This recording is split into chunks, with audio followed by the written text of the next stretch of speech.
Il ne nous reste que quelques jours pour répondre à cette question simple. Voulez-vous donner à TV Liberté les moyens d'être le véritable fer de lance de vos idées? Si la réponse est oui, aidez la presse 100% alternative. Face à la presse progressiste, sa doxa, ses mensonges, son mépris, ses insuffisances, ses égarements, son embrigadement, ses errements, son ton oppressant, son ton d'oppresseur. Il nous reste que quelques jours redoutables pour rattraper le retard sur notre budget annuel et de renverser la tendance. Pour obtenir un don défiscalisé, aidez-nous maintenant, c'est maintenant que tout se joue. 2022 est l'année de tous les dangers. Ils ne nous épargneront pas. En cette année décisive, TV Liberté est votre arme, le fer de lance de vos idées.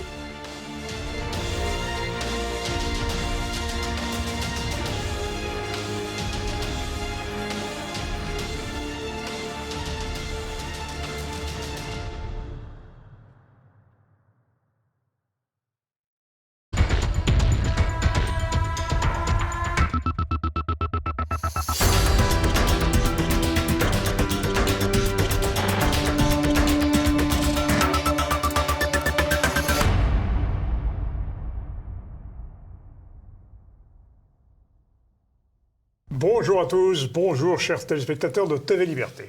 Bienvenue sur le plateau de Politique et Économie. Bonjour mon cher Pierre. Bonjour Olivier et bonjour à tous. Alors aujourd'hui, chers amis, nous allons parler de la justice. Vaste sujet. Et nous allons le faire en compagnie d'Ernest Pardo. Cher monsieur, merci de revenir sur ce plateau où vous étiez pour la première fois le 16 décembre 2019 pour parler de votre livre La supercherie judiciaire. Tout un programme.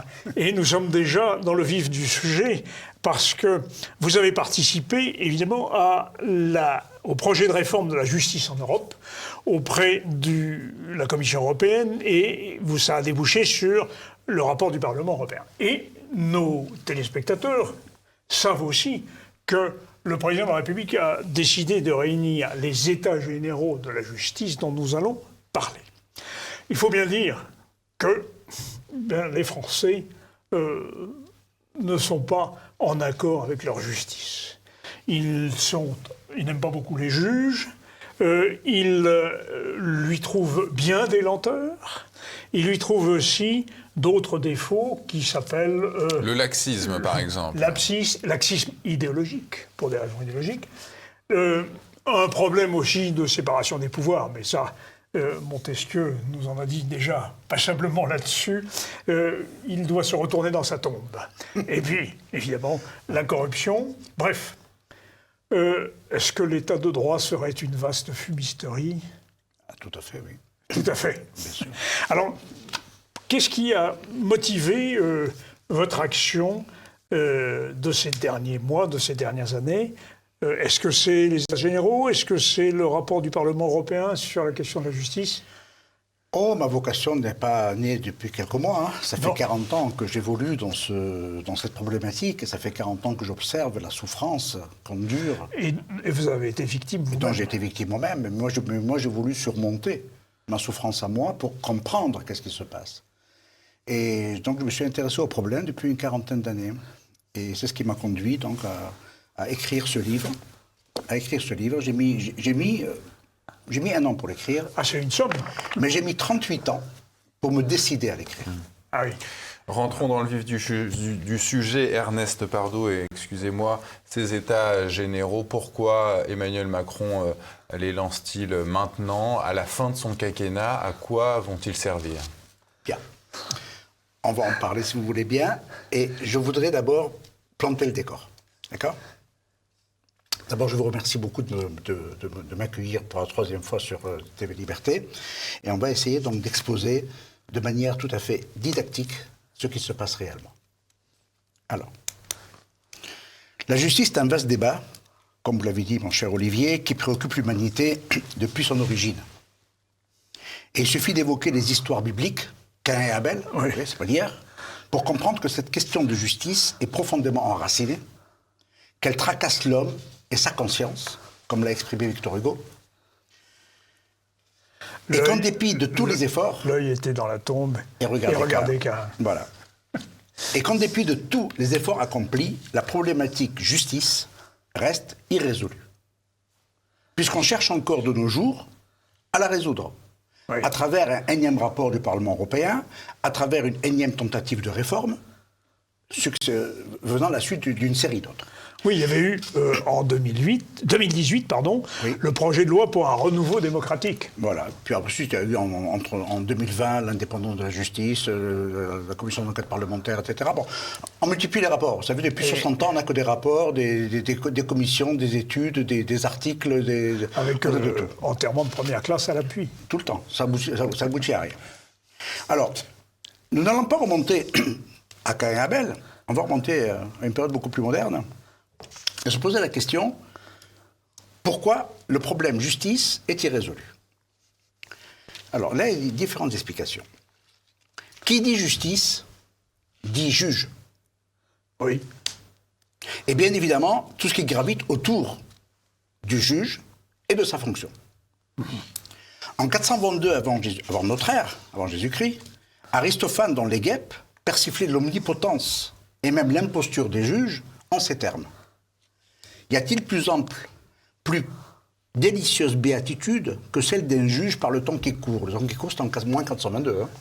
C'est 2400 ans, quoi. Oui. Oui. Mais n'est-il pas ample en pouvoir? Ai-je quelque chose à envier à Zeus? Ouais. Donc ce sont des dieux de l'Olympe. C'est ça, c'est-à-dire qu'il partage avec Dieu le privilège de trancher la vérité. La puissance. Et la puissance. Ils sont la puissance. Oui, mais Alors, est-ce que ce n'est pas une caractéristique qui est encore plus exagérée depuis, disons, allez, mettons, soyons gentils, une trentaine d'années quand même? depuis toujours. Ah oui.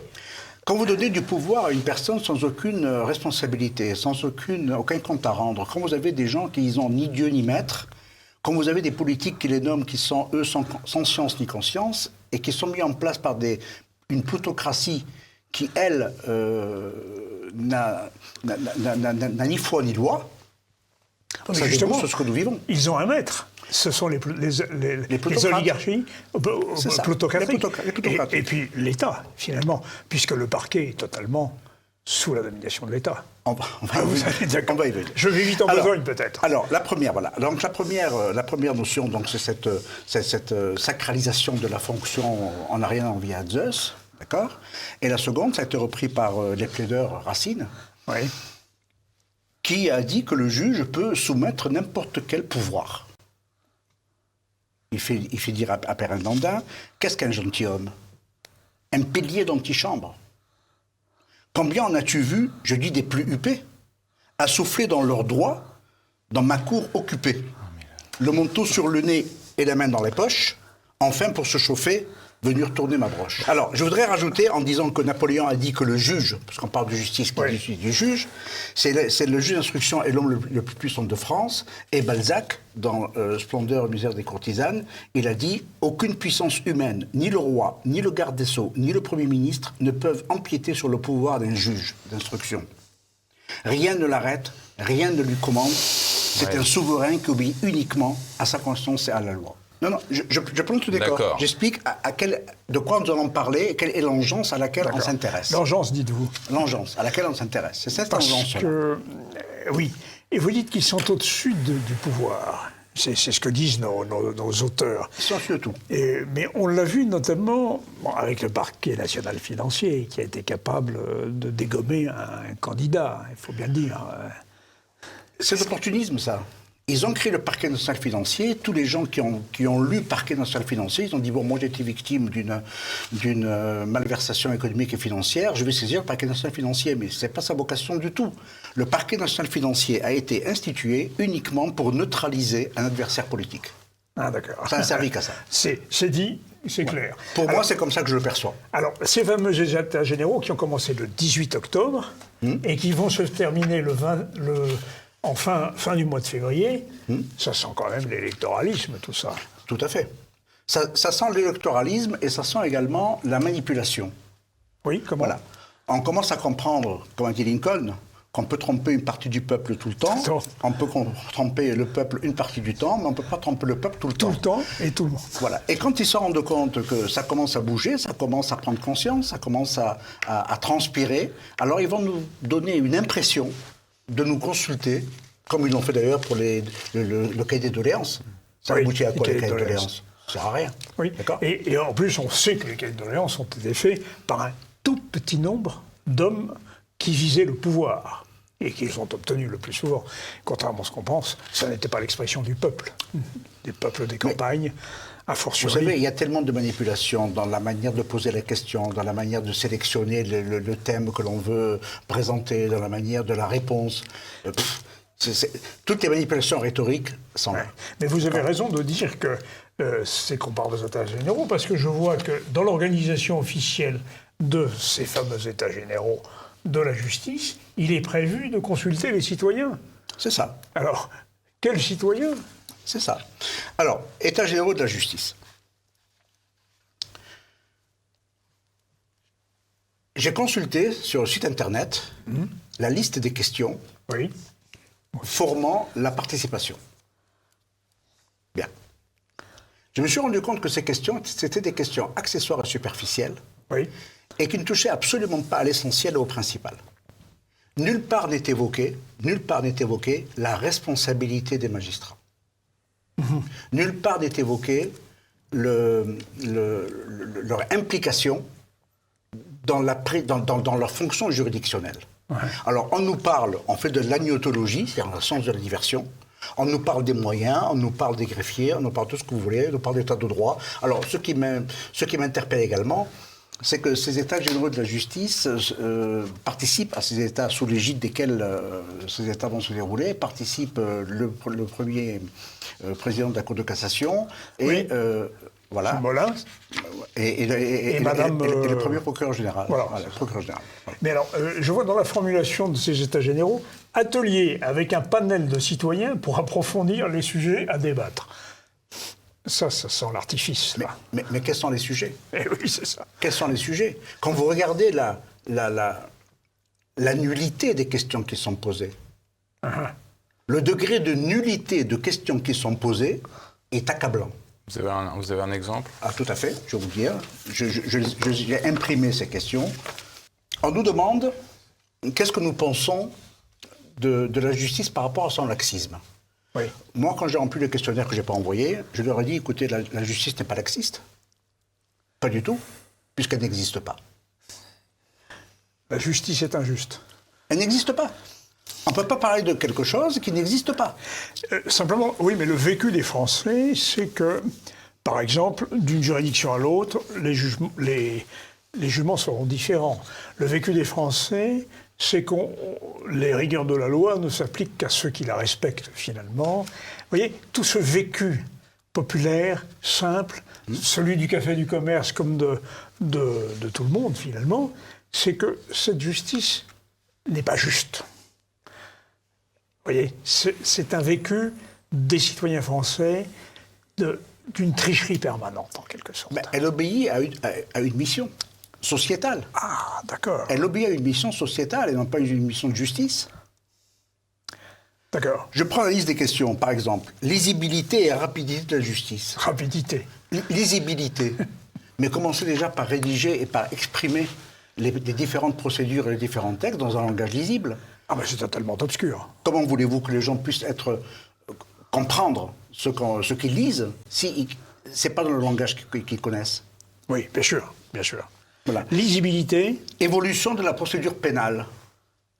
Évolution de la procédure pénale. Mais comment peut-on parler d'évolution de la procédure pénale quand on sait que le procureur de la République est le juge de l'opportunité de poursuite et que si on dépose une plainte contre un délinquant quelconque, un auteur d'une infraction, même si on porte les preuves, même si on porte tous les éléments d'incrimination pour l'accabler, ben, le procureur de la République peut décider, en vertu de son pouvoir d'apprécier l'opportunité de poursuite, de ne pas poursuivre. D'accord. Et vous avez la même chose au civil, oui. Voilà. Et vous dites évolution pénale. Est-ce que dans l'évolution pénale, il y a cette idée de suppression des jurys d'assises? Alors, l'évolution pénale, je l'ai expliqué dans les précédentes vidéos, à chaque fois que le que l'on nous parle d'évolution, Oui, en réalité, nous sommes dans la régression. d'accord. À chaque fois qu'il s'attaque à un problème, en estimant qu'il faut qu'il évolue, ça veut dire, en langage réel, qu'il faut qu'on le colmate. D'accord, oui. D'accord. Donc, vous pensez qu'on va vers la suppression des jurys d'assises? Ça n'a aucune espèce d'importance. Vous savez, les jurys d'assises, ça n'a pas d'importance. Tous les jurés qui assistent au délibéré Oui. sont cornaqués, excusez-moi les termes, Oui, par le président de la Chambre qui siège. Oui, bien sûr. Et finalement, ils finissent par suivre. Donc le jury d'assises, s'il disparaissait, vous ne verseriez pas un pleur dessus? Non, moi je serais pour une justice informatisée. Voilà. Alors, le syndicat de la magistrature, qui n'est pas tout à fait ma tasse de thé, mais dit quand même des choses, c'est que l'informatisation va rendre la justice inhumaine. Elle est inhumaine. Je m'attendais Elle est à- déjà inhumaine. Oui. Mais quand même, ces états généraux sont critiqués autant par le syndicat de la magistrature, qui est plutôt situé à l'extrême gauche, que par l'Association nationale des magistrats, oui c'est ça, qui est plus centriste, disons, et qui est aussi critique à l'égard de ces états généraux. Mais de quoi parlons-nous là? C'est un placebo, c'est la mythologie. Ah oui. Le CSM a reçu 307 plaintes au cours de l'année 2020 contre des magistrats. Il n'y en a pas une qui a été accueillie. Pas une seule. Lors de la crise des Gilets jaunes, il y a eu 1200 plaintes déposées par des personnes qui ont été énucléées, qui ont été mutilées, qui sont morts aussi, qui ont été tabassées, qui ont été frappées, qui ont été gazées. Toutes les plaintes ont été classées sans suite. De quoi parlons-nous? 25 personnes ont perdu un œil, Voilà. 5 personnes ont perdu une main. Voilà. Que Tout sont sans devenus les procès? Tout sans suite. Mais il n'y a pas de procès. Tout classé sans suite. Eh bien voilà qui est désespérant. Nous allons faire une première pause, D'accord. car c'est évidemment tout ceci assez peu encourageant, mais vous nous direz en fin d'interview comment on peut essayer de sortir de ce qui, pour l'instant, est une impasse. Pause.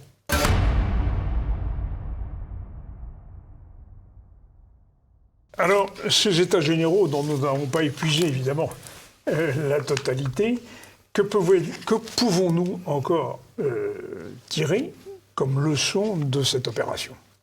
Mais, à mon avis, on ne peut rien tirer comme leçon tel que les états généraux sont présentés. Pourquoi? Parce qu'on ne parle pas le même langage. Il faut commencer par identifier les choses par ce qu'elles représentent réellement. On nous parle d'un état de droit. D'accord? Oui. Or, il suffit d'invoquer ce qu'a dit M. de Montgolfier, qui était le directeur des affaires civiles et du Sceau, sous serment judiciaire, dans le cadre de la commission d'enquête parlementaire sur l'indépendance de la justice, et il va déclarer lui-même que nous ne sommes pas un État de droit. Alors, dès lors qu'on organise des États généraux sur le fondement d'un État de droit, dont les autorités elles-mêmes reconnaissent qu'il n'y a pas d'État de droit, de quoi parlons-nous? Des droits de l'État. Mais on nous dit que l'État n'existe pas. Il n'y a pas d'État de droit, mais il y a les droits. Il n'y a pas les droits d'État, non? Oui, là, on rentre dans l'arbitraire. Oui. Là, on rentre dans la volonté d'un individu, d'une personne, d'un groupe. Oui. Là, on ne parle plus d'État, c'est-à-dire l'organisation administrative d'un État. Bon. Ensuite, on nous parle de séparation de pouvoirs. Oui. Elle est où la séparation des pouvoirs? Puisqu'on nous dit que il n'y a, le Conseil constitutionnel ni la Constitution ne reconnaissent un pouvoir législatif, un pouvoir exécutif ou un pouvoir judiciaire. Il n'y a pas de pouvoir. Dès lors qu'il n'y a pas de pouvoir, il ne peut pas y avoir de séparation de pouvoir. Donc il n'y a pas d'état de droit, donc il n'y a pas de constitution. Et pourquoi il n'y a pas de pouvoir? Pardon? Pourquoi il n'y a pas de pouvoir Ça devient- législatif, exécutif?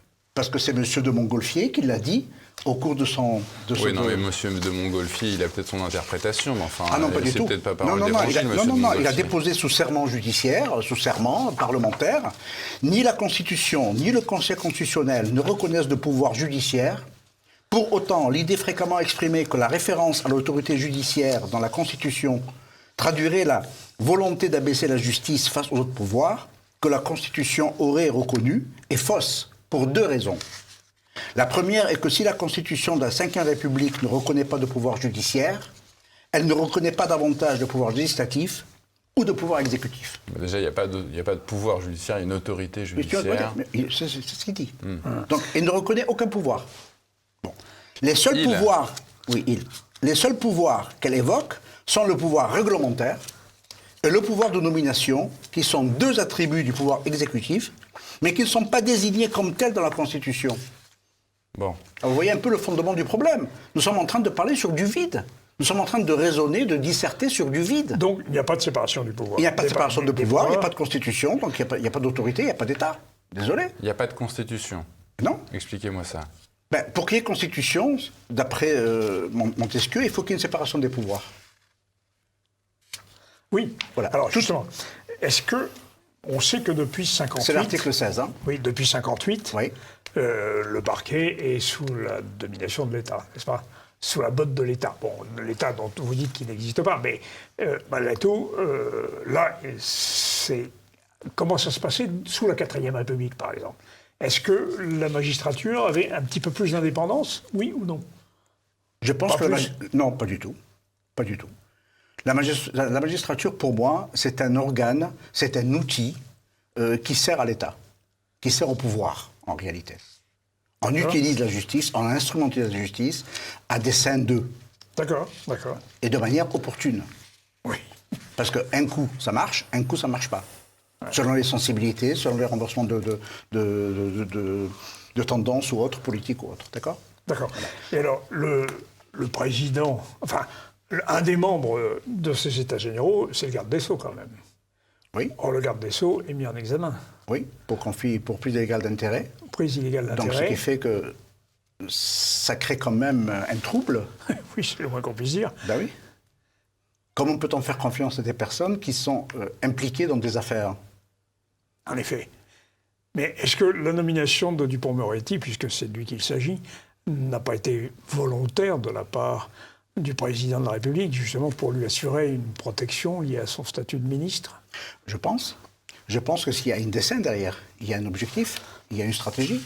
Quelle stratégie alors? Dupond-Moretti, c'est un avocat pénaliste réputé, et on l'appelle acquittator. Oui. Ça veut dire, je pense... Acquittator, oui. Acquittator. L'homme qui acquitte. Voilà. Donc, je pense que, prévoyant peut-être des poursuites contre lui après qu'il ait quitté son mandat de président de la République, il a prévu de mettre en place des garanties pour éviter d'être poursuivi. Et quoi de mieux que de prendre un avocat réputé, de le nommer garde des Sceaux, et lequel avocat réputé va nommer comme directeur de l'École nationale de la magistrature un autre avocat. Donc ça devient le règne des avocats. Les avocats se retrouvent en amont, en aval, de partout. Et pourtant, on voit que dans ces états généraux, le secret professionnel de cette profession va être remis en cause, selon les matières du droit, avec des risques de perquisition dans les cabinets. Donc, est-ce que c'est vraiment le règne des avocats? Il y a ce qui est dit, il y a ce qui est écrit, il y a ce qui est projeté, et ce qui va se faire. Attendons de voir l'évolution des choses. Vous savez, entre les intentions et la réalité, il y a un monde.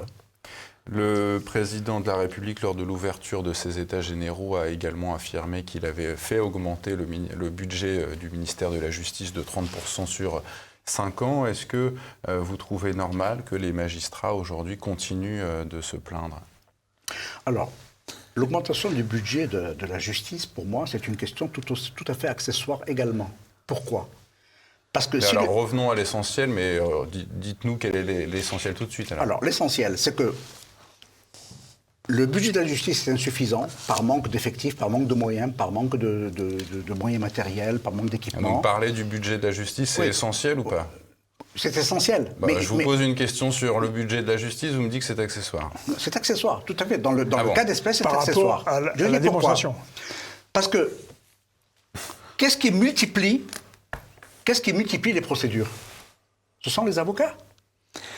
Est-ce que ce ne sont pas les juges eux-mêmes par leur laxisme? Et qu'est-ce qui infléchit les juges?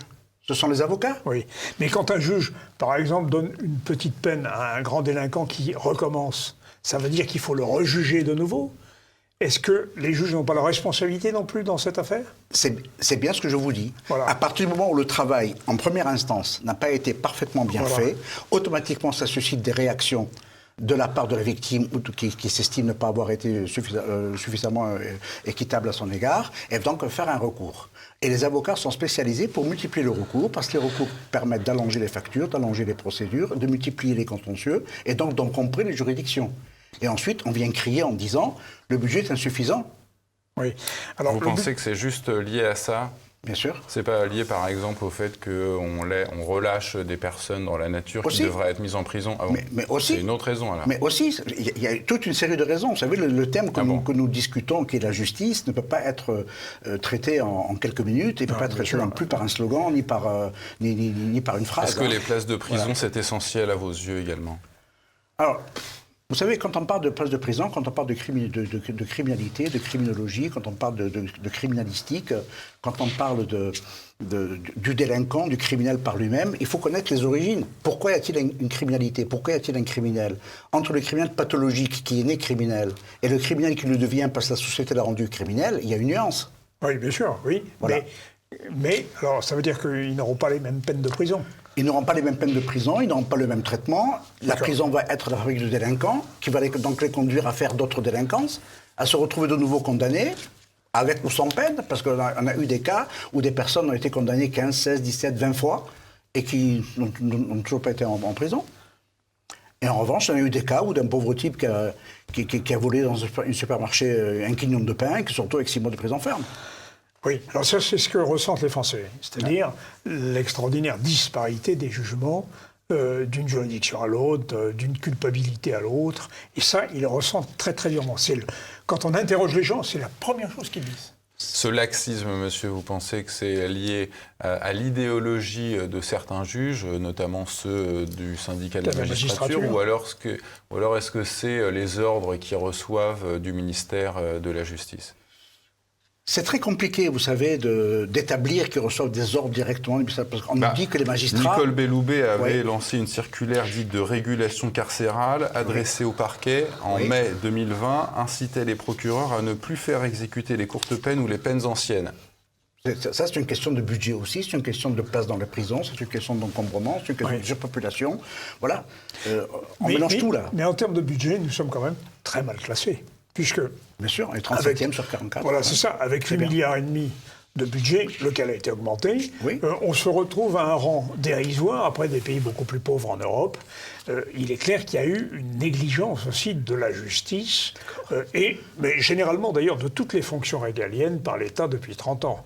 Puisqu'on voit bien aussi que la police, l'armée, etc., sont à la portion congrue. Et d'ailleurs, si vous allez sur les statistiques de l'INSEE, vous n'arrivez jamais à savoir quel est le montant exact en dépenses budgétaires des fonctions régaliennes. Mais certains économistes estiment que ça ne dépasse pas 10%. Je suis désolé, mais ça encore, pour moi, c'est accessoire. Parce que quelle est l'origine de cette multiplication de procédures qui a abouti à asphyxier les moyens. Quelle est l'origine ? C'est ça qui m'intéresse. Dites-à nous alors. L'origine, ce sont les avocats qui mentent, les juges qui ne rendent pas les bonnes décisions, les textes qui ne sont pas respectés. C'est la délinquance qui règne dans le monde judiciaire. Je suis désolé, mais c'est comme ça. Ah mais quand vous avez des magistrats qui font des faux. Ils font des faux. Bien sûr, ils font des faux. Faux, usage de faux. Faux, usage de faux. Ils attribuent des lois à des personnes qui en sont dépourvues. Ou ils suppriment des lois à des personnes qui peuvent les revendiquer légitimement. Qu'est-ce qu'on fait là ? Quand vous avez un magistrat qui vous dit, monsieur, moi, porter cette preuve, je ne la considère pas. Vous voulez me demander d'ordonner à la partie adverse de produire une preuve, je ne l'ordonne pas. Voilà, et je statue comme ça, sur du vide. Non, mais ça, c'est un cas particulier, monsieur. Ah non, il y a des milliers de cas. Ils ne justifient pas leur Tous les juges font des faux et des usages de faux ? Pas tous, mais il y a des milliers de cas. Moi, j'ai traité 400 dossiers dans ma vie. Je vous garantis qu'il y a au moins les 2 tiers et ben alors, qui résultent de ça. Ce problème de corruption ? On ne peut pas le régler. On ne peut pas le régler. D'accord. Parce que vous faites une inscription de faux. D'abord, les avocats... Pourquoi on ne peut pas le régler ? Parce que lorsque vous faites une inscription de faux, c'est prévu par les textes, les avocats ne savent pas ce que c'est. Il n'y a pas un seul avocat qui va aller déposer une requête d'inscription de faux contre un magistrat. Parce que le magistrat, c'est son fonds de commerce, le tribunal, c'est son fonds de commerce, et s'il se met à mal avec le magistrat, il va perdre toutes ses affaires, il le sait. Bien. Vous demandez que ce magistrat qui refuse de donner une preuve ou de la considérer, vous le récusez. La procédure de récusation est prévue dans le Code de procédure civile et même pénale. Pénal, oui. Ils ne connaissent pas ce que c'est. Ils ne savent pas ce que c'est. D'où vous voulez une justice robot. Informatisé, absolument. Ouais. Parce que quand c'est informatisé, quand sur votre carte bancaire, il y a 15,12 € et que vous l'introduisez dans une machine pour débiter 15,13 €, il fait le comparatif tout de suite, il rejette. Oui, non, mais la machine, elle est programmée par un homme. On n'arrivera jamais à changer l'homme. Donc la les codes machine, sont faits elle par qui sera le résultat de l'opération de l'homme. Et les codes sont faits par qui? Les codes, les textes, ils sont rédigés par qui? Par des hommes. Ben voilà. Bah, on aura toujours le même problème alors. Non, parce qu'on n'aura Il faut pas... faire rédiger les codes par des robots alors aussi. Non, les codes peuvent être rédigés par les hommes, mais leur mise en application, on n'est pas dans la rédaction du code, on est dans la mise en application du code. Quand vous avez un texte qui est clair et qui impose une solution à un litige, si on dénature la solution, c'est qu'on n'a pas appliqué le texte. Ouais, d'accord. On a aussi dénaturé le texte. Alors, si le texte est clair, on le rentre dans la machine, on rentre les faits qui correspondent ou pas à ce texte, et la machine statue. Quand vous faites un scoring dans une banque, vos revenus, c'est quoi? Est-ce qu'on aurait Vous voulez la un prêt? technologie de mettre en place un tel système? Un algorithme, en quelque sorte. Puisqu'on nous parle d'intelligence artificielle, et qu'on peut tout faire avec ça, pourquoi pas? Ah bon, Ouais. on peut tout faire. C'est-à-dire que la justice est inhumaine, mais si on retire toute la dimension humaine, est-ce qu'elle ne sera pas tout aussi inhumaine? Tout à fait. Oui. Elle est inhumaine aussi bien avec l'intervention de l'homme, qui peut obéir à d'autres mobiles, d'autres motifs Oui, oui. dans l'acte qu'il commet, et elle est tout aussi inhumaine si on la confie à un robot. Seulement la différence entre le robot et l'homme, c'est que le robot, lui, n'a pas d'affect. D'accord. Le robot ne va pas être sensible à la couleur des cheveux, il ne va pas être sensible... Et il n'a pas d'idéologie. Il n'a pas d'idéologie. Voilà. Lui, il regarde les faits. Voilà. Alors, je reviens quand même à la question des libertés publiques, qui vous paraît essentielle quand même. Bien sûr. Bon. Surtout en ce moment. Ah ben oui, oui, voilà.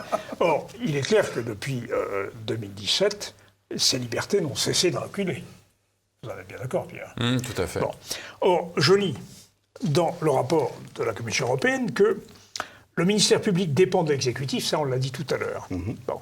Et par conséquent, aux yeux de la Convention européenne des droits de l'homme, un ministère public ne peut être considéré comme une autorité juridique compétente parce qu'il est placé sous l'autorité de l'exécutif. Exactement. Alors donc, nous sommes la justice française est en situation d'illégalité par rapport à la justice européenne, si je puis dire. Tout à fait. Mais tout ceci revient à la notion d'état de droit au départ, avec la séparation des pouvoirs. Donc tout est lié, vous voyez. Dès lors qu'il n'y a pas de reconnaissance de séparation de pouvoirs, donc il n'y a pas de constitution, tout le reste se déduit de ça. Oui. Ce sont que des conséquences. Et moi, ce qui m'intéresse, c'est les causes. Oui, mais le problème, c'est que l'organisation de la justice ne dépend pas de la loi européenne. Elle dépend des États. Non, l'organisation de la justice, dans le cadre de Constitution, elle dépend de la Déclaration des droits de l'homme. L'article 16 de la Déclaration des droits de l'homme, il dit bien que tout État qui n'a pas la garantie de la séparation des pouvoirs et qui n'a pas de pouvoir discerné n'a pas de Constitution. Donc à partir de ce moment-là, on n'a pas de Constitution. Donc tout le reste en découle. Entendu. Eh bien, nous allons faire une nouvelle pause et on va essayer d'esquisser des solutions. D'accord ?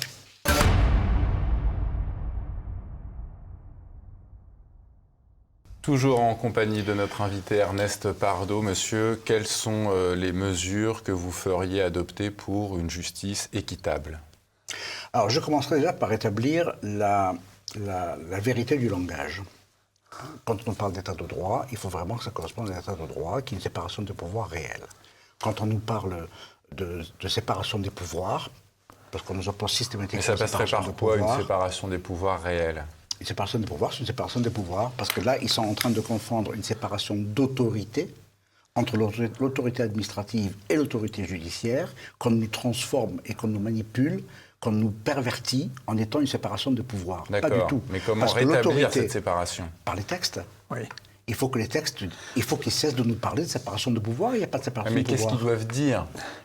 Une révision constitutionnelle dans ce cas-là. Forcément. Oui. Forcément. C'est pas nous à faire les textes. C'est le pouvoir donc une révision constitutionnelle. Tout à fait. Bon, pour faire une révision constitutionnelle, il faut passer devant l'ensemble de la représentation nationale. Par des verrous. Oui. par des verrous pour empêcher justement que l'on puisse réformer quoi que ce soit. Parce que tout est prévu. D'accord. Vous savez, tout est prévu. Donc, une réforme de la Constitution pour avoir une justice équitable, quoi d'autre? Pour avoir déjà une séparation de pouvoir, pour avoir une justice équitable, pour avoir une réalité. Une réalité, quand on dit séparation de pouvoir, il faut vraiment qu'il y ait 3 pouvoirs et qu'il soit vraiment une séparation de pouvoir. Mais quelles seraient les autres mesures à prendre? Alors, les autres en plus d'un rétablissement d'une séparation des pouvoirs? Oui, moi, les autres mesures, pour moi, c'est la suppression du monopole de la défense qui est séquestré par les avocats. Il est capté par les avocats. Alors vous voulez dire qu'on pourrait être défendu par d'autres que des avocats? On doit avoir le choix de se défendre par la personne que l'on veut à nos risques et périls. Ah d'accord. Voilà, à nos risques et périls. Moi, si j'ai envie de changer une ampoule ici, je n'ai pas besoin de passer par un technicien EDF agréé. Je peux très bien demander à une personne de mon choix de le faire à sa place. Pourquoi vous m'imposez de passer par un corps professionnel qu'on appelle des avocats, qui ont capté le marché de la défense et qui a été imposé depuis 2019 devant toutes les juridictions. Et qu'est-ce que ça libérerait, qu'est-ce que ça changerait de pouvoir être défendu par quelqu'un d'autre qu'un avocat? L'avocat appartient à un ordre. Dès lors qu'il appartient à un ordre, il est soumis aux ordres. Vous avez ici, en ce moment, des histoires avec des médecins. Oui, qui sont menacés d'être radiés. Voilà, on y a pensé tout de suite. Ils sont dans un ordre. L'ordre des médecins, oui. Et dès lors qu'ils disent quelque chose qui ne plaît pas aux oreilles de l'autorité, ils sont radiés. Ils sont traités de charlatans. Des sommités mondiales. Mais vous pensez à qui pour défendre quelqu'un qui ne serait pas avocat? Je pense, par exemple, à des personnes qui maîtrisent. Il y a beaucoup. Il faut de la compétence. Il faut de la compétence. Vous savez, une décision de justice n'est pas fondée que sur la compétence. La meilleure des preuves, c'est que si vous prenez une même affaire, régie par les mêmes textes, que vous la confiez à des avocats qui ont la même formation, l'un va la gagner, l'autre va la perdre. Oui, c'est ce à quoi les Français sont très sensibles, ça. Expliquez-moi pourquoi. C'est que derrière ça, il y a tout le réseau, il y a toute l'influence qu'un avocat peut avoir et que l'autre n'a pas. Ah oui. D'accord. Et justement, pour supprimer ça, il faut que la personne... Par exemple, ils ont un système qui verrouille totalement, qu'on appelle le RPVA. Le RPVA, c'est? Le RPVA, c'est un système de communication entre le greffe et les avocats entre eux, par informatique. Mais vous, justiciable, vous êtes de la justice, vous n'avez pas accès à ça. On vous interdit d'aller déposer vos pièces au greffe d'un tribunal. Vous devez passer par un avocat. Ah oui. Et vous ne savez pas qu'est-ce qui transmet ou qu'est-ce qui ne transmet pas. Ni la date, ni l'heure à laquelle il a transmis. Vous n'avez aucun contrôle là-dessus. Et il ne doit pas rendre compte à son client là-dessus? Qu'il rende compte ou qu'il ne rende pas compte, dans tous les cas de figure, il est protégé par un bâtonnier. Bâtonnier qui est l'avocat des avocats, et non pas l'avocat des victimes. Des clients victimes d'avocats. C'est l'avocat des avocats. Et qui va systématiquement tout couvrir. C'est fâcheux. Quoi d'autre, Ernest Pardo, en plus de la séparation des pouvoirs, la liberté d'être défendu par qui l'on veut? Oui. Alors, un autre exemple, c'est il faut bien distinguer, et qu'on parle toujours de la même chose, qu'on sache de quoi on parle, la différence qu'il y a entre le hard et le soft. Ce n'est pas parce que vous avez un stylo, que vous allez signer un document falsifié, que c'est la faute du stylo. Non. C'est votre faute à vous. Ça va de soi, oui. Voilà. Alors, ils sont en train de nous dire on n'a pas assez de stylo, on n'a pas assez de greffier, on n'a pas assez de table, on n'a pas assez de chaise. Et dans ces conditions, les décisions sont bâclées. Mais non.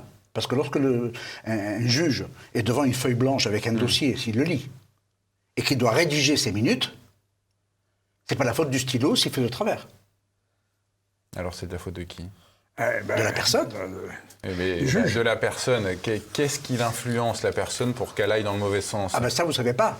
Bah dites-le nous. Ben, je vais vous le dire. Dans le livre La supercherie judiciaire, La supercherie judiciaire, je vous ai exposé à la page, je vais vous dire laquelle, je vous ai exposé tous les intervenants qui participent, qui infléchissent à une décision judiciaire. Voilà, c'est la page 57. On se dit qu'une décision de justice, on va l'intégrer ensuite, elle résulte de quoi? Elle résulte d'une stratégie judiciaire, d'un avocat d'appel, d'un postulant, Elle résulte de l'influence et du rôle que peuvent jouer les parties, les pièces, les témoins, les preuves, le dossier, l'expert, la mise en état, l'instruction, la procédure, le greffe, les actes de procédure, l'huissier, officier ministériel selon qu'il fait des actes réels ou pas réels, enfin valables ou pas valables, l'enquête, l'enquêteur, les interprétations, les influences, le juge et le parquet. Non, je t'ai plus. Voilà. Et tout ceci débouche sur une décision judiciaire. Ouais. Mais si vous prenez chacun de ces éléments que je viens de vous énoncer, et que vous regardez à quoi il obéit, vous dites à quoi il obéit, ben, vous avez toutes les influences endogènes qui l'habitent. Ouais. Ça veut dire qu'il a la mauvaise foi, la jalousie, le corporatisme, la notoriété, le milieu, les liens occultes, etc. Vous nous avez donné la jalousie. 3 propositions à Ernest Pardoe pour avoir une justice équitable. Qu'est-ce qui empêcherait ces mesures d'être mises en place? Quels sont les freins qui leur feraient obstacle? Volonté politique. Oui. Dès lors que le pouvoir utilise la justice comme étant un outil, il n'a absolument aucune volonté politique à se séparer de son outil. En revanche, s'il ne veut pas séparer de son outil, il y a une deuxième possibilité, c'est la responsabilité. Ça veut dire que toute personne qui intervient de manière directe ou indirecte dans une décision judiciaire pour l'infléchir ou pour la former, doit être responsable de ses actes. Et les juges, aujourd'hui, qu'en est-il de leur responsabilité pénale? C'est ça la question que je voulais vous poser. Qui juge les juges? Voilà, c'est le privilège de clergé. Ils se jugent entre eux. D'accord? D'accord. Alors, je vous ai expliqué tout à l'heure, 307 plaintes en 2020 déposées devant le CSM, pas une seule qui est retenue. C'était quoi l'objet de ces plaintes?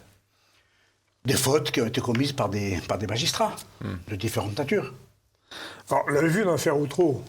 Les juges sont à l'abri des jugements. Alors, après l'affaire Outreau, qu'est-ce qu'ils ont fait? Ils ont élaboré ce qu'on appelle le recueil des obligations déontologiques des magistrats, oui.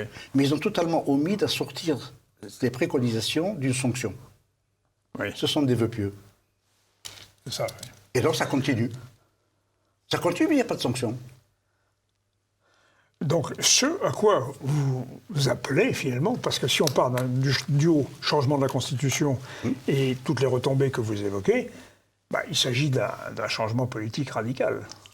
Un changement de société? Oui. Autre que politique. Mais passons à une 6e République, par exemple, que sais-je encore. Je pense qu'on est à bout de souffle, là. La 5e n'en peut plus. On n'en peut plus. On est à bout de souffle, bien sûr. Non, mais la 5e, elle a quand même été réformée à plusieurs reprises. Est-ce que c'est pas l'esprit qui a été dénaturé? Est-ce que l'esprit de la 5e était déjà... c'est toujours la perversion. Pardon? C'est toujours la perversion. La 5e République, depuis le début, c'est la perversion? Au début, elle a été conçue dans les constituants de l'époque, avec le général de Gaulle, avec un esprit particulier. Il voulait finir avec le régime parlementaire, le régime etc. des partis. La 4e, voilà. Disait-il. Et donc, il a élaboré cette constitution pour justement la stabiliser. Ouais. Mais seulement, depuis 60 ans, depuis 50 ans, ils ont dénaturé élément par élément, point par point.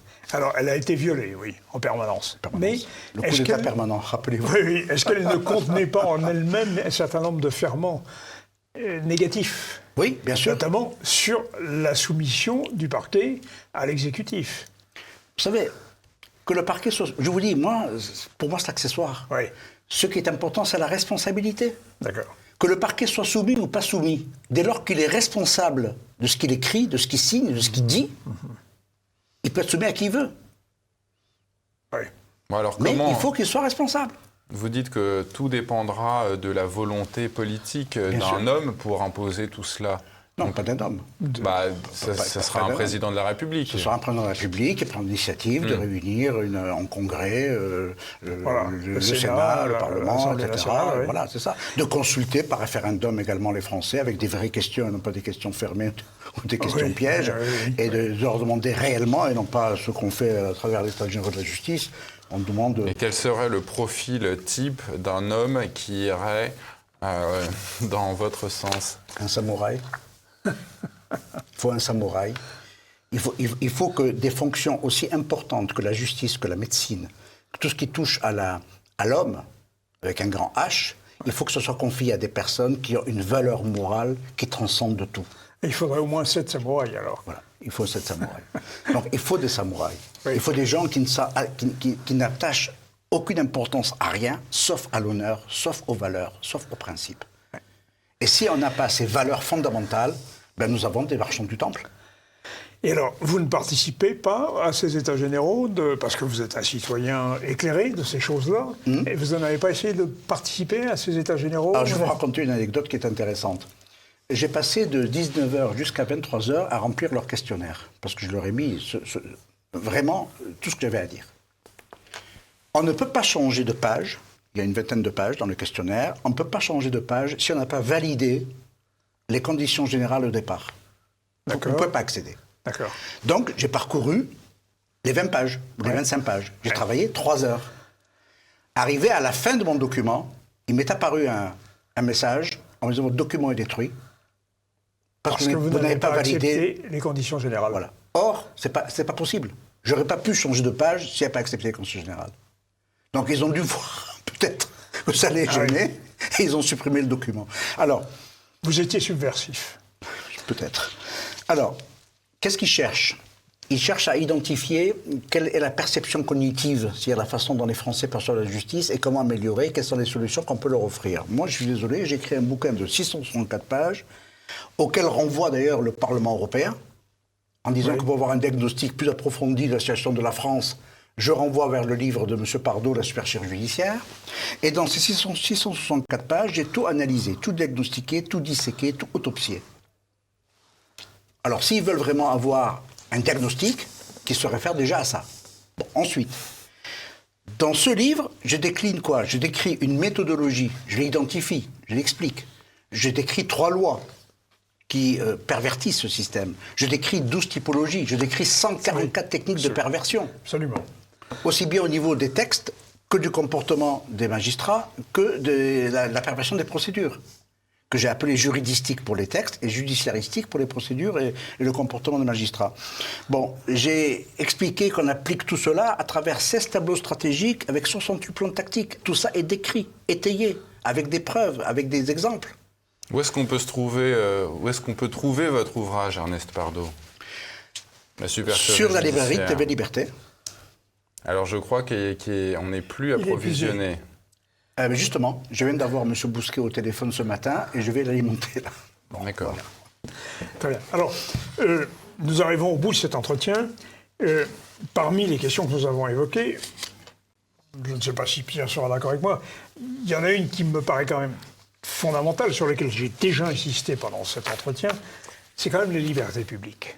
Moi, je suis quand même très frappé du fait que depuis 5 ans, l'homme qui se disait libéral a fait reculer la liberté. Alors, qu'est-ce qu'on peut faire? Est-ce que c'est politique? Est-ce que c'est judiciaire? je regrette de devoir toujours remonter à l'Antiquité. Oui, Voilà. Écoutez, la démocratie, selon la conception grecque, était fondée sur le fait que chez les Grecs, tout dépendait du peuple, et le peuple dépendait de la parole. Donc si on voulait faire adhérer le peuple à une action quelconque, une guerre, une paix, n'importe quoi, il fallait qu'on le convainc. Et pour le convaincre, ils ont créé la rhétorique. Oui. L'art oratoire. Oui. Cette rhétorique a été développée par les 3 philosophes principaux, les fondateurs. Ça veut dire Socrate, ça veut dire Platon, ça veut dire Aristote. Voilà. Ce sont les 3 qui sont succédés. Et ces 3 philosophes, les vrais rhétoriciens, les vrais philosophes, articulaient leur enseignement sur un double objectif, la recherche de la vérité et la recherche de la connaissance. Et ils avaient bâti tout cela autour de la divinité, autour des valeurs, autour des principes, autour des traditions. Et ils diffusaient, ils dispensaient leur enseignement à une catégorie de population par rapport à sa culture, par rapport à sa naissance, par rapport à Les citoyens grecs.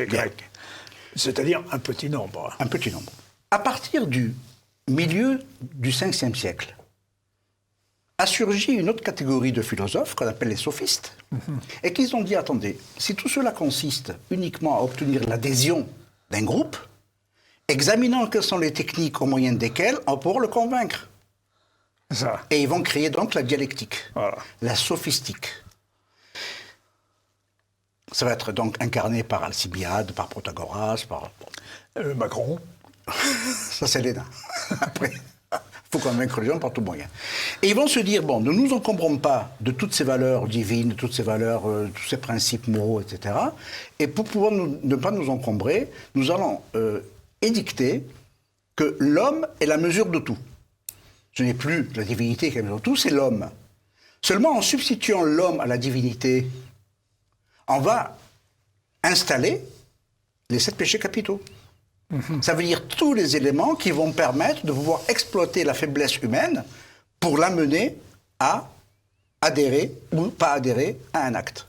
Alors, la justice, aujourd'hui, est rendue au nom du peuple français. On va y venir. Et ça va être vendu. Ce seront des gens qui vont vendre leur enseignement et non, alors que les autres, c'était gratuit. Et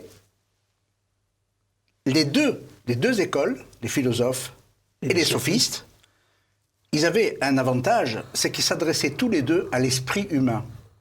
L'un avec un souci moral, l'autre sans souci moral, mais on s'adressait au cerveau humain. En tout cas, Ernest Pardo, merci, parce que vous nous avez dit des choses essentielles.